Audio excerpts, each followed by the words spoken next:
আচ্ছা, কেমন হতো যদি আপনার জীবনটা নীল সমুদ্রের বিশালতার মাঝখানে হতো? খুবই চমৎকার হতো না? এই চমৎকার স্বপ্ন পূরণের জন্যই আমি আলফাত ইসলাম আপনাদের জন্য নিয়ে এসেছি নতুন একটি ভিডিও, যেখানে আপনি আপনার স্বপ্ন পূরণ করতে পারবেন।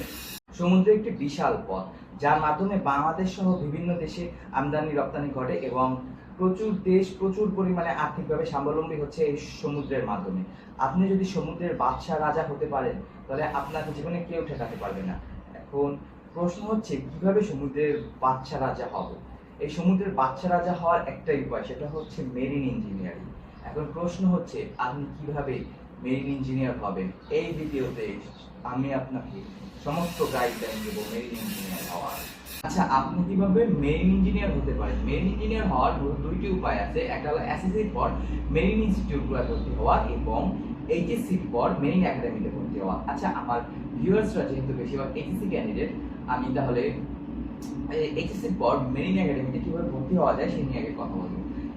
এইচএসসির পর আপনি মেরিন একাডেমিতে ভর্তি হতে পারবেন, কিন্তু তার জন্য আপনার পরীক্ষায় বসতে হবে এবং 3টে পরীক্ষা হয়, ভাইবা, ফিজিক্যাল আর মেডিকেল।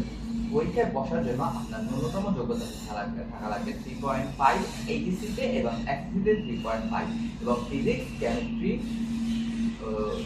ম্যাথ, ইংলিশ এই চারটায় আপনার ন্যূনতম 3.5 থাকতে হবে। আর আপনি যদি ইংলিশে একটু খারাপ করে থাকেন, অর্থাৎ 3.5 আপনার না থাকে, সেক্ষেত্রে আপনি যদি আইএলটিএস 5.5 হয়, সেক্ষেত্রে আপনি অ্যাপ্লাই করতে পারবেন।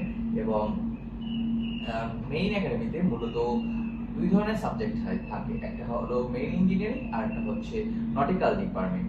মেইন ইঞ্জিনিয়ারিং এর কাজ হলো ইঞ্জিন সংক্রান্ত কাজ এবং নটিক্যাল ডিপার্টমেন্টের কাজ হলো ডেক ক্যাডেট, মূলত জাহাজের সুরক্ষা মানে জাহাজের সুরক্ষা বজায় রাখা।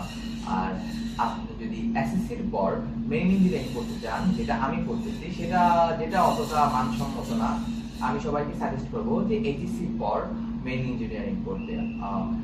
আপনার বিভিন্ন ইনস্টিটিউট অফ মেইন টেকনোলজি আছে, এটার জন্য আপনাকে প্রথমে পরীক্ষা বসতে হবে এবং আপনার পরীক্ষা বসার জন্য ন্যূনতম যোগ্যতা হলো 3.00। পরীক্ষায় বসতে হবে এবং আপনাকে পরীক্ষায় উত্তীর্ণ হতে হবে এবং অ্যাপ্লাই করতে হবে। আপনি কোন সাবজেক্টে অ্যাপ্লাই করতে চান? দুইটা সাবজেক্ট আছে এখানে, মেইন টেকনোলজি, একটা শিপ বিল্ডিং টেকনোলজি। মেইন টেকনোলজিতে কাজ হলো যে ইঞ্জিন সংক্রান্ত, আর শিপ বিল্ডিং টেকনোলজিতে কাজ হলো যে জাহাজের স্ট্রাকচার গঠন করা, একটা জাহাজ কিভাবে গঠিত হয় সেটা নির্ধারণ করা।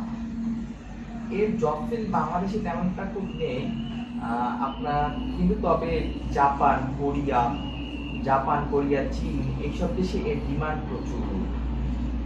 এটাও আপনার ডিসিশনে উঠলে এটাও একটা ভালো সাবজেক্ট। এখন আর যদি ফিজিক্যাল টেস্টের আর মেডিকেল টেস্টের কথা বলি, এখানে আমার ডোপ টেস্ট দিতে হয়েছিল আর চোখের টেস্ট দিতে হয়েছিল।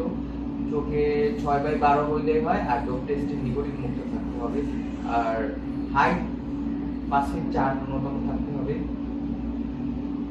ইটিসি মানে টুকটাক আপনারা বিভিন্ন গুগল বা ইউটিউবে সার্চ করে আরো ভালো মতো বিস্তারিত জানতে পারবেন। আপনাদের যদি এই বিষয়ে আসলেই জানার আগ্রহ থাকে, তবে হোপ আপনাদের ভিডিওটা ভালো লেগেছে। সবাই সুস্থ থাকবেন।